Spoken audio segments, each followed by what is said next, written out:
Hey, everybody, welcome back to another episode of Be My Guest. I have a tremendous person with me today, and I'm going to try to pronounce her name properly.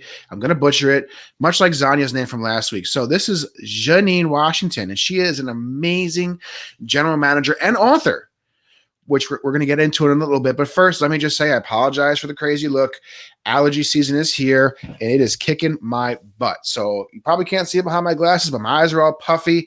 I sound congested, so I apologize for any of that early on, but we're going to get through it because we are hoteliers, we are hospitality, and we have no excuses. We have to move on, right? As they say, the show must go on. So without further ado, let's bring in Miss Jheannine Washington. How are you? Hello, I am fantastic and so happy to be here with you today. Did I say the name right? You know what? You practiced really hard. I'm so proud of you. You did I'm great. trying. I'm You did trying. great. I'm trying. Now let's hear, from the native tongue how it really is supposed to be pronounced. It is Jheannine. That's awesome. That's such a great name. My mother That's was so creative. I love her for that. that's such a great name. So we'll get right into things. I mean, we were talking very briefly before the show, but again, another episode where we got connected through a mutual friend, Miss Christine Trippi, who was on this show a couple episodes ago. So make sure you go back and check out Christine's episode. But really, again, don't really know much about you other than you are a general manager. Yeah. You have written a book. Yep. We're going to dive into both. Okay. So why don't you give us a quick, brief overview of your career in hospitality? I'd be delighted to do that. Okay. So I have been in the industry for 21 years, and about 16 of those, I've been a general manager. Mostly with select service and extended stay hotels. I've also had the lovely opportunity to serve as director of hotel operations in a full service environment. And I currently run two properties. So a select service hotel and extended stay hotel. And outside of that, I have 5 children. One 14-year-old bio child, and my husband and I adopted our 4 grandchildren. So our 1,643 square foot home is always busy, lots of roaring and popping going on. Yeah, I can imagine. Yeah. So I guess that's me in a nutshell. Yeah, I mean, listen, I have my 2 young ones running around here, and it feels like the circus. So having 5, I mean, good for you. And running 2 hotels, I mean, bless your heart, because you are a better woman than I am. So that's tough, but let's close. That's tough, right? You have a lot on your plate. And a lot of times, especially in this industry, it can feel overwhelming because we never close, right? Yeah. And especially as a general manager, you may be off in terms of not being at the building, but you're never actually off. I'm sure you've gotten those late night calls and 3 a.m. calls, especially at select and extended stay. Smaller properties, more limited staff. So so my first hotel was an extended stay. I've worked extended stay, I've worked select, and I've worked full serve. And there's drastically different levels between those. So how do you balance it all? You know what? I was going to say it's very different. And you know what? It was even more unique. I mean, I know that we're still in COVID right now, but at the onset of COVID, it was quite interesting. And it was, we had to, our children are now virtually, being schooled, and that's all 5 of them in that 1,600 square feet of space, along with, balancing the 2 hotels. And, and my husband, back then, I guess he was furloughed, so he was able to get us started with the virtual schooling process. The way that I will say I balance it all is I've always taken this really this approach to mind, body, and spirit. I've been on this train for many years, and meditation is huge. That's something that I have to do twice a day. And I even take, mid-afternoon breaks just for quick meditation, just to make sure I can just kind of manage my emotions and manage through all that needs to be taken care of. That's the one piece. And being very organized helps out a lot, right? So with home life and with work world, I'll tell you that hotel life has taught me how to manage my home. So anywhere from freezer logs to communication boards, you name it, we're trying to implement it to make sure that it all makes sense. And I guess the most inspiring part of it is my commitment to creating memories. that is something that I'm extremely passionate about. And whether it's creating memories with my guests, my associates, I do the exact same thing at home with my family. And I do that because it gives me so much energy. Knowing that I'm able to touch someone's life or to insert a memory on purpose, it gives me the energy like to keep moving forward. I'm able to reflect back on, all the great things that we've done, or all the great smiles or laughs. I mean, especially the serious belly laughs that we've had. And that gives me the energy just to keep going, because I know every day is going to be brighter. Every day is going to get better.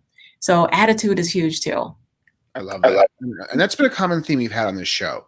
A lot of our people that have come through here and say, hey, listen, this times have been very tough, but it's about your attitude. It's about how you visualize your situation. And that really can make the difference between, maybe the same scenario, but how you view that scenario can make the difference between it being something that turns into a positive or something that continues to be a negative. So I love that mindset. Absolutely. So did you stay on through COVID with the 2 properties? Yes. So I stayed on. I will tell you, I mean, as it was really interesting. 2 weeks into it, we were all kind of like, you know what? It's been quiet around here. We haven't had as much hustle and bustle. Let's kind of get caught up on some things that we wanted to tie some loose ends on, because we thought this was going to be short-lived. Yeah. And then when it wasn't, we began to miss our guests tremendously. And it was, and we had to really, I guess, streamline our staffing models and really work hard to stay connected to our associates that weren't with us. So whether that was by providing meals to them, and I would go and deliver the meal. So that was really a lot of fun for me. I would actually get to see my team and give them, the new hug. Yeah. I would give that to them, but just to make those special deliveries and reconnect with them. Yeah, I mean, it's making me get a little emotional now thinking about it, just because it was such an interesting or tough time, but we were doing our best, to make it the best that we could. That's awesome. And I mean, now you went back. I wanted to come back to something you said about meditating twice a day. Mm-hmm. And listen, every one of us is busy to different levels. I would challenge someone to tell me you're as busy as a general manager of a select servant in an extended stay with 5 children and virtual learning. But someone might say, and now listen, there's days where I feel the same way, where I'm saying, listen, I woke up at whatever time, I have not stopped until it's time for me to go to sleep, and I haven't had time to take a breath. So how do you find the time to take a breath and make sure you're getting those 2 meditation sessions in every day? So great question. And, I put everything on the calendar. And meditation time has to be there. I found that, if you don't schedule your time, then you won't use your time appropriately at times, or, you'll allow someone else to intervene. So, my family, they know that I would get up at 4:30 in the morning. Most people are sleeping. They're not interested in being bothered in that early time frame. But I would get up so that I could, re-energize myself. And the same thing in the evenings. And, my family completely understood that at 9 o'clock, when I disappear for 20 or 30 minutes, that the house has to get quiet. Now, that was a process, because when you have a 4-year-old, a 6-year-old, twins that are 9, and a 14-year-old, and there's COVID going on, they're not always going to sleep like when they're supposed to. Right. Yeah. So we had to it turned into a routine. And then even at the hotel, right? I mean, now that gets a little more interesting, because if I schedule it for noon and then I have to address something, then I might need to push it to noon 30, but just really making that commitment. And that is so hard to be that disciplined. It's like going on a diet, right? It's like I'm going to say that I'm not going to eat bread, for the next month. That is so hard, because I love rolls. I love sandwiches. I love pasta. I mean, I love everything that is, that I should not be eating. But discipline gets you there. I mean, so really that's what it takes. I mean, it's discipline. But then after you do it, the cool thing is that after you do it, after you start, and you start like feeling better, right? Your brain opens up and you're able to think clearer. And then when you realize your anxiety level, if you have that going on, it starts to decrease, and you're able, actually, your capacity to be able to take on more actually increases. That's what I've experienced. Right. So I'm totally committed.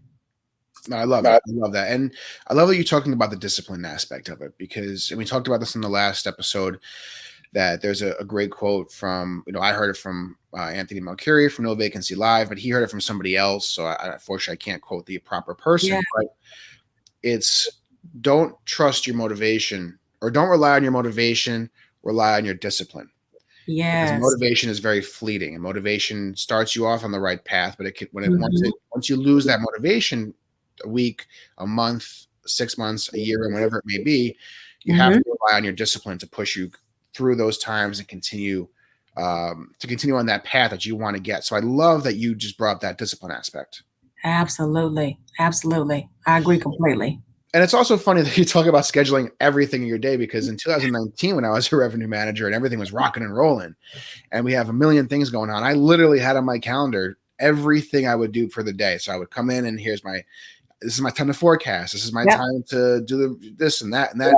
And I would punch in lunch in there, and people were like, "You count you scheduling your lunch?" I'm like, "If Yes. I don't, I won't take it." That's right. That's right. Everything you do, you have to put that in there. Exactly. Because, yeah, I So tried it. I tried it. It does not work. so now let's take it another step further, right? You need this time for yourself, and you're talking about the benefits that it gives you. Mhm. What about somebody who maybe is struggling to get over that hump of saying, I can take this time for myself versus them saying, I need to be busy. I need to keep going. I need to keep doing this. I need to keep doing that. If I stop, I'm not doing enough and it's going to be a bad reflection on me. How can they reassess their mindset to know, hey, you can take 20 minutes for yourself each day? Yeah. So I was there. I remember earlier on in my career, I just was, I would run and I wanted to get as much accomplished as I could. And I would just keep moving until I would burn out. Mm, And yeah, and no one benefited then. When I reached burnout mode, then I felt like I needed to take a week or 2 weeks off just to re-energize myself. And, a much better approach is just to understand that the brain needs to rest. You have to have moments to free your mind. That allows you to be even more creative. It allows you to really see what your plan needs to be. Taking those moments, it gives you the energy to continue to move forward. So, if I compare my past life to now, right? So I led one hotel as an example, yeah, and I would just run constantly. And I would spend my weekends because I love to be creative and think outside of the box and create new plans and think about what we right, can do. right. So I'm doing this on the weekends and I'm creating all these tools, but I'm not giving my mind the opportunity to rest. Yeah, So I compare what I did then compared to what I do now. I led one hotel, I ran myself into the ground. Well, now I take time for myself. I lead two hotels. I take moments to really focus on what I need and to give my mind the time to rest so that I can spend my time most effectively. love it. I think that if you're just constantly running, sometimes you're just running maybe and you're putting out fires and you're not spending your time wisely. Meditation helped me to understand where I would spend my time, where I was going to be the most effective, right? Because the goal is to move the needle. How can I be even more effective in my role, whether it is being a mother or a GM or a friend? It helped me to see how I could really impact the lives of others more effectively around me, and I'm grateful for it. I love that. I love that. Now, meditation is the thing that works for you, and that's great. Mhm. Anybody out there listening, meditation may not be the thing that works for you, right? It can Right, it can come in all sorts of forms. There's no limit to what it could be that clears that mind. So, absolutely. how did you come across as meditation being the answer for you? And did you try other things first that maybe didn't work? So, you know what? I like to exercise, right? So that's always been one of my go-tos. It's like, okay, well, if I need to kind of get my energy out like a child, I'll go and exercise, we'll go run. And so I would do that, and or I would read, or I took up arts and crafts. So I did like a lot of people. I would go and just kind of look because there's all these instructions online, right? To say maybe Right. you should try this, maybe you should try these different activities. And I even ride a spin bike as well, so I enjoy doing that. And but when I looked more at yoga and meditation, so I'm not great at yoga. I want to be great at yoga, but I'm not really as like limber as I need to be, so I'm going to work on that one. But when I read meditation and the focus on mind, body, and spirit, Initially I thought that, it was a little silly. And when I tried to meditate, I would fall asleep, so I didn't get it right the first time or the second time or the third time. And I just continued to read, books and try to understand what was going to be the best fit for me. And so, like you said, I mean, everyone is very different. So maybe going on a walk, is something that would work well for you, or exercising, or, spending 30 minutes working on a puzzle. There's all kinds of ways to rest your mind and to disengage from the world and give back to yourself. I just continue to work on the meditation aspect because, my sister was a little bit of an influence in my ear as well. She was on that train, and so she and I, we were partners, right? Because so sometimes when you're working out, if you have a partner, it makes it a lot easier because you have someone that's in your ear and it's going like, you can do this, you can do this. So she's been my partner. She is, quite frankly, my best friend, and she and I, we were on this journey together. So having her helped me a lot. That's awesome. Yeah, I mean, it can take so many forms of. It could be video games, watching TV, reading a book, taking a walk. Yeah, I mean, yeah. there's so many things. But I love that you just said that you needed to work on your meditation, right? That you needed to you tried a couple different ways and you learned new things about it. It wasn't like you just sat down one day and said, "Hey, I'm going to meditate. Now this is my thing." You need Right, to right. develop that. So that's a great message for anybody out there who is maybe struggling to find that thing. That it's not going to be just, all right, I'm going to do this and it's going to be perfect. You need to find something and then work on it and develop it. Absolutely. Now, you're a leader, clearly. As a general manager, as a mother, as someone who has a lot going on, you are a very strong leader.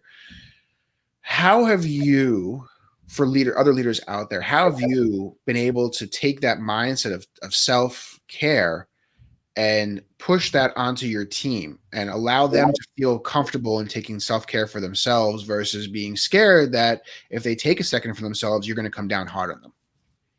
All right. So I implemented, meditation Mondays Okay. in my hotel. So, and I did that so everyone was clocked in. I don't think maybe my leader would want to know that, but everyone was clocked in to work. And we would go into the meeting room, and I had some of my associates who actually fell asleep during meditation, but we actively did this every week because I wanted to lead by example, and this is something that was working well for me, and I wanted to showcase it. It was not mandatory, so for all those who wanted to participate from a take care wellness perspective, they were able to. And so that was one thing that I did with my team in particular. And then from a GM perspective or peer-to-peer group, whenever we had meetings, and not at all meetings, but some of those, I was actually able to take them through a very short meditation session. I bring yoga mats in, and that would be a short activity. And it was just, again, to give everybody an opportunity to think of something new. It didn't mean that what I was saying was correct just because it was working for me, but it was just giving them another avenue. But back to my associates in particular, I allowed them to take a moment for themselves, and it was on payroll time. Right. And they greatly appreciated, that we would start at 8 o'clock in the morning. And by 8:30, everyone was up. And sometimes we would have smoothies, after, or some nice refreshing beverages.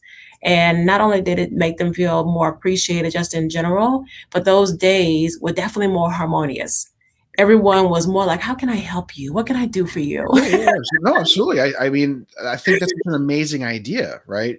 And we talk all the time. We hear all this time about wellness and mental health and how can companies get more involved. And then you hear on the other side of the coin about, especially in hotels, right? People getting burned out. People, especially in current times, because you're short staffed. Yep. A lot of markets are rocking and rolling with limited staff. So everyone's really working hard. The people that were working through COVID have been pumping 1,000,000 miles an hour the entire way through. The people that have not been working through COVID have been stressing about not having a job and not being able to find a job. So being able just once a week to take a few minutes, sure, it's on company time, right? Yeah. I'll tell you right now, and I'm not even in the operation side like you are at this point. I'm just in the top line portion. I will guarantee that 10, 20, 30 minutes of company time Mhm. is much more valuable in the long run and is getting a better ROI, because we all know we love ROI on Absolutely. that time than them just sitting around in a break room having a bagel. I Mhm. mean, I think that especially doing it on Monday, you just talked about how it creates a harmonious environment for that day. I bet you that sets them up for the entire week. And Yeah. it's something that they look forward to coming in on, on a Monday, like, all right, it's time to get together and have this moment as a team. Yeah. And that's gonna increase employee morale. It's going Mhm. to decrease turnover and burnout. And I think that if you are a hotelier out there with a team and you can implement this into your strategy at least once a week, I promise you it's going to be beneficial in the long run. The cost of the 30 minutes of meditation time is going to be nothing compared to the money you're going to save on morale and turnover and all those other factors. Just oh wow, now I can't think of the word. Oh, great. I'll think of the word while you talk. I got to think of the word. Gonna say Efficiency. it's Efficiency. amazing. Yeah. Yeah, it really has been amazing.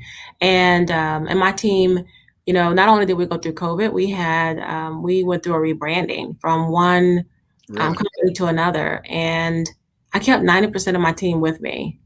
And I can't say that it was all because of Meditation Monday, but I know it's because I care. Yeah. And infusing energy into them as often as possible has helped us to nurture our relationship, to get through the tough times, to celebrate at the most amazing times. And so I agree with you completely. Yeah. Well, I listen. That's something, as I go through my career, I'm going to keep in my mind. I think that's a great mindset of just, again, taking a little extra step and taking a little extra care and giving. And it's not mandatory, as you said, right? So it's really Right. anybody that just wants it. And if you don't want, that's fine too. Hmm. Maybe you have your way to release and be creative. So Yep. just so many great things there. Now I want to transition. We'll come back to your leadership position, but aside from you being a GM of multiple properties, aside from you being a mother to five and running around and doing all this stuff and having motivation, you decided, well, this is a great time to write a book too. So, what went into that? Give us some details about the book. Tell us the name of the book, because I don't even know the name of the book. Okay. So the name of the book is Bringing Home the Bacon, and I feel so silly because I don't have it with me, like to hold up. But it is, so COVID was, again, I'm trying to use all the best words ever, challenging, concerning. And as we went into it, like my sister and we saw so much happening in our world with our friends, with our loved ones. And I was able to experience this firsthand. My husband was furloughed from his company and, didn't know whether or not he was going to be employed for the long haul. Hmm. Right. So instead of, him taking an approach to say, what I can't do, again, we have to, mindset is everything, attitude is everything. It's like, what can I do? If I don't go back to work, what avenue will I travel? Yeah. So he and I had a lot of conversations about what that would look like. And we went through our own process of what can we do financially? What are the things that we need to modify in our world? And so we, again, went through these exercises together. And I was really so super proud of him. Over the years, he's been told that he has an amazing voice and that you should consider voice acting, is what he's been told. Mm, So he decided to enroll in some courses. And he said, well, I don't know where this is going to lead me, but I've been told that I have a great voice. So he went through these classes and he was even told there that your voice is really amazing. And they gave him ideas of, where he would want to audition. right. Uh, and they said he's kind of more of a National Geographic. He has a kind of a lot of bass in his voice, but it really is still really nice. But again, it wasn't just him. We saw so many people in our lives, my sister and I, that were taking on new journeys. Right. And then on the flip side, because I participate in different, Facebook sites, and there were a lot of people out there that were very hurt and they Yes. were very lost, and they weren't able to determine like what they were going to do next.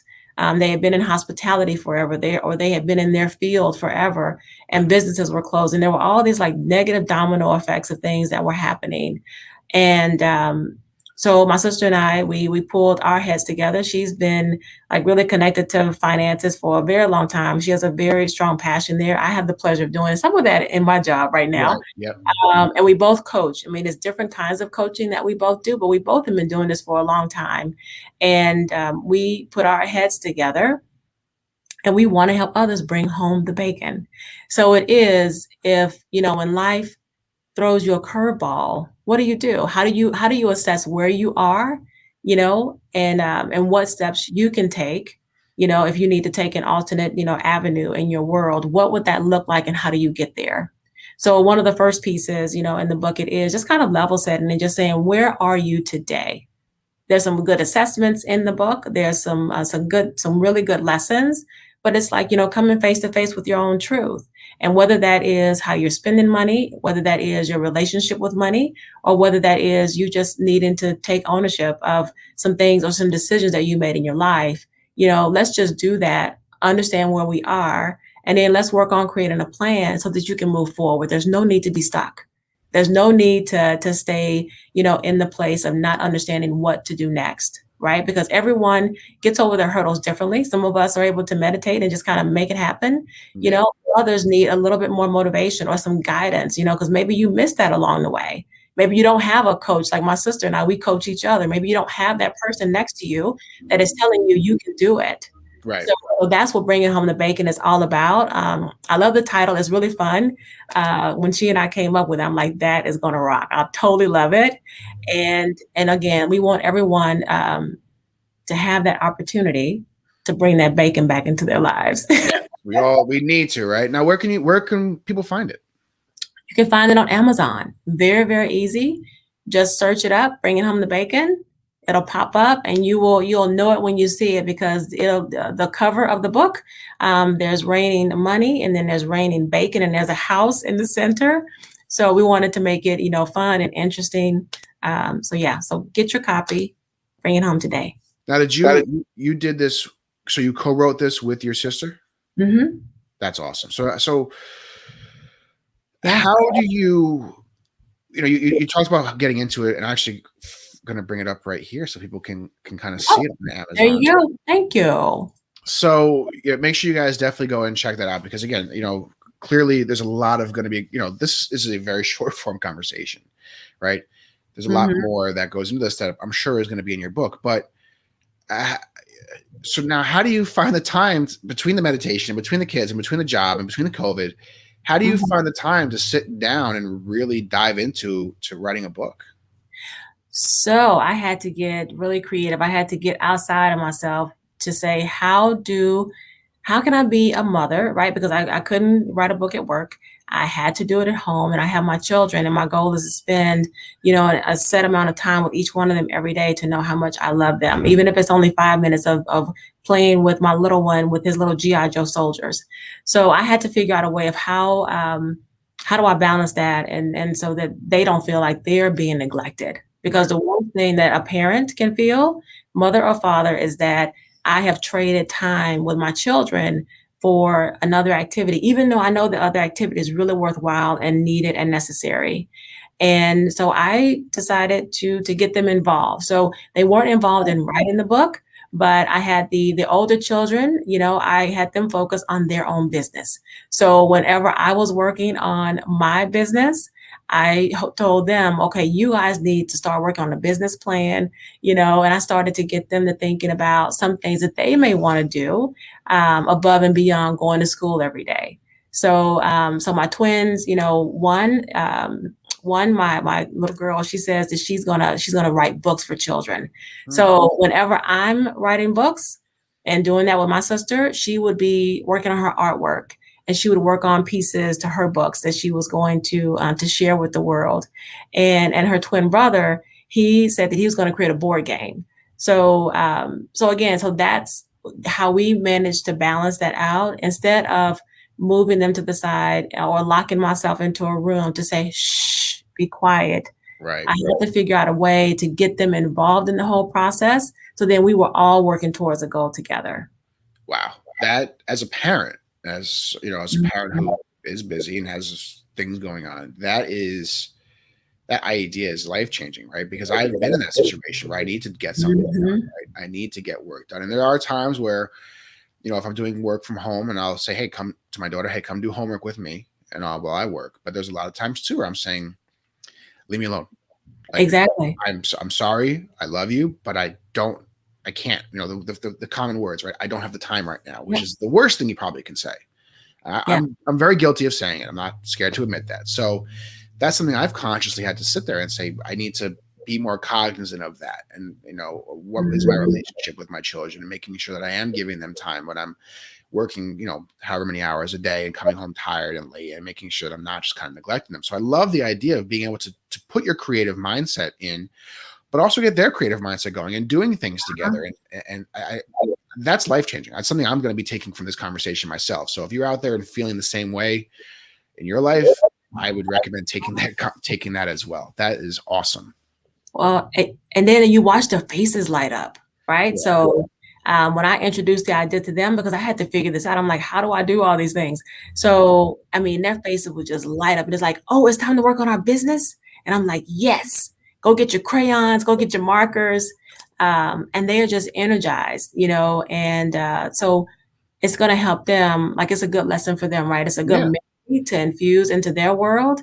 And I'm like, what if we're laying the platform for some little like millionaires right now? Yeah, absolutely.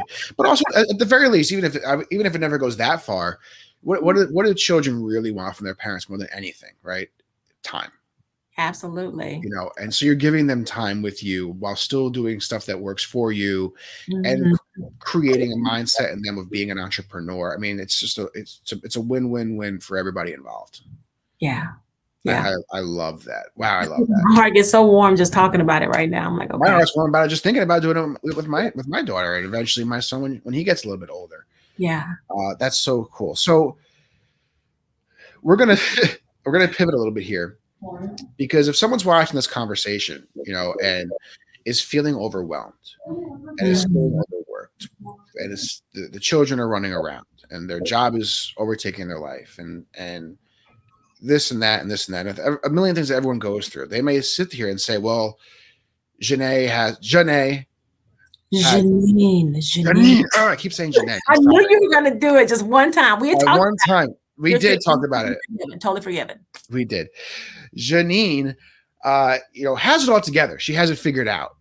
She's been successful, but I'm not like her. I can't do it.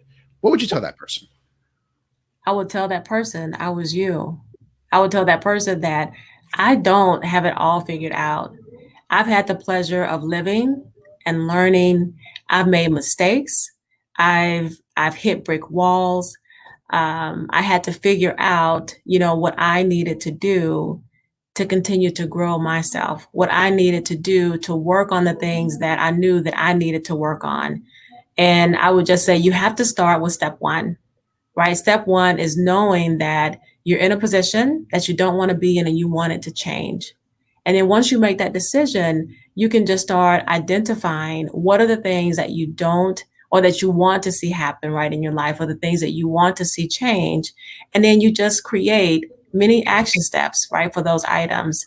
And it is literally one day at a time. There is no magic pill to take. There is no magic wand to wave. It is good work. It is inspiring work. It is Mm, encouraging work because you'll be giving back to yourself. If you had met me, 20 years ago, we'd be having a very, very different conversation.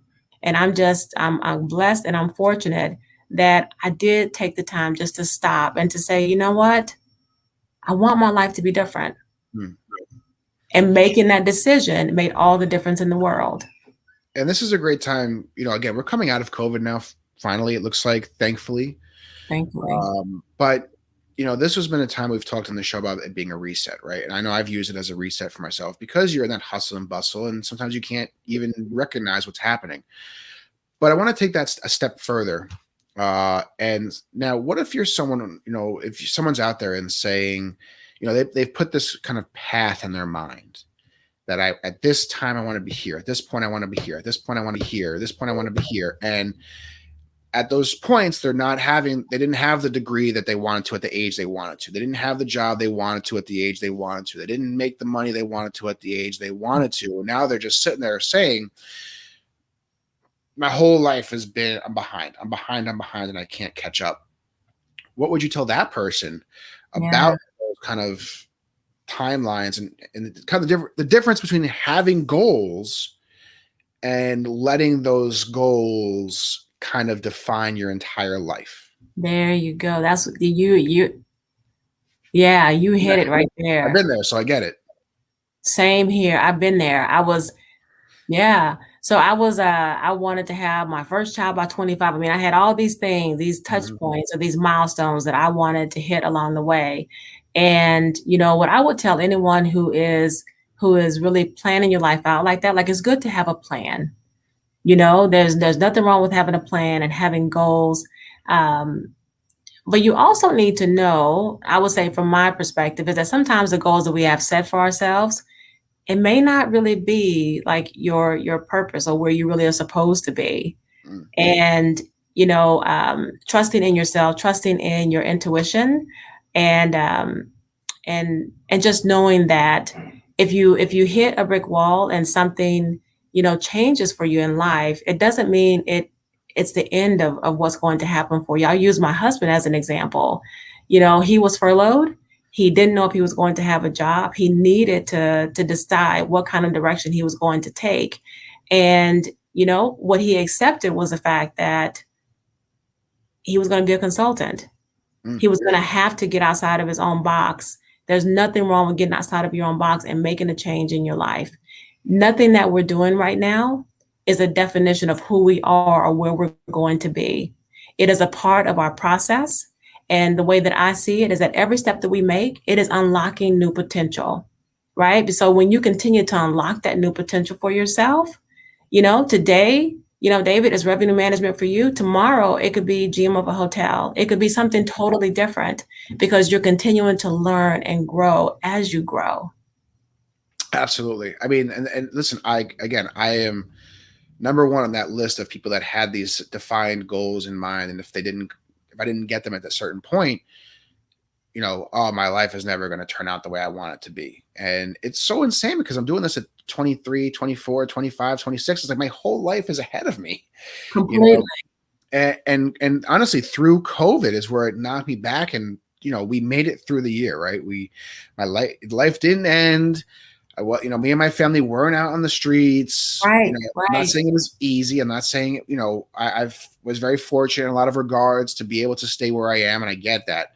But it was Mhm. kind of a reset, like, hey, you know what? Things can happen, life can happen, and it's not the end of the world. You just have to be able to be adaptable Yep. and keep that mindset of forever evolving and being Mhm. open to forever evolving. So, Jheannine, I mean, this conversation flew by. We're already coming up on the 40-minute mark. Oh, I know. wow. Can you believe it? No, not at Can you all. believe it? So we're about to wrap up here. So I just want Okay. to ask if you have any final words for anybody out there listening, and why don't you give your book one more good plug, because I think it's going to be a must read for a lot of people. Yeah. So I'll give two things. So mind, body, and spirit. That would be my plug. That is something that I live by. It is huge. Take care of yourself, and then you can take care of the rest of the world. Energize yourself. You can increase your capacity to take on more. All those things are very huge, and on your path of growth. And it's also touched on in Bringing Home the Bacon. So again, you can get it on Amazon. Get it today. It is a very easy read. It is a short read, but it is jam packed with some really good information. And it is a part of a series. So this is book one, and we call it chapter one. There will be a chapter two and a chapter three at least. So much more to come. Happy to be here Awesome. today.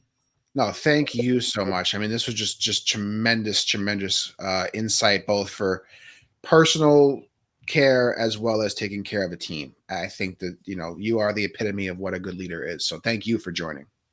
Thank you. All right. Wow. What another great episode. Again, sorry for all the allergy craziness, but I mean, Jheannine really came through and with some powerful conversation. So this is one I would definitely mark in the book, take it back and, take it back, watch it again if you want to, if you need to. Definitely check out Bringing Home the Bacon. I mean, we're only here for 40 minutes or so. That's an entire series of insight into someone who I really think is a tremendous leader, not just for her hotels, not just for her family, but for herself. She took ownership of herself and is leading herself in the direction that she wants to be in. So just someone I think a lot of people should look up to. We talked in the past about reaching out to people on this show. If you have any questions, follow up, Jheannine. I'm going to pop you back in for a sec. Would you have any issues with anybody reaching out to you on LinkedIn if they wanted to ask you any questions? Please reach out. Reach out. There it is, right there. Take advantage of it. Take advantage of it. So we have, again, pretty much every guest we've had on this show has been open to that. So take advantage. And of course, feel free to reach out to me if you want to be my guest or just say hello. Would love to hear from you. So on behalf of my show and Miss Jheannine, and I hope I said it right there. I did. Finally, it took a whole show, but I'm getting some thumbs up behind the scenes. We'll talk to you next week. Thanks so much.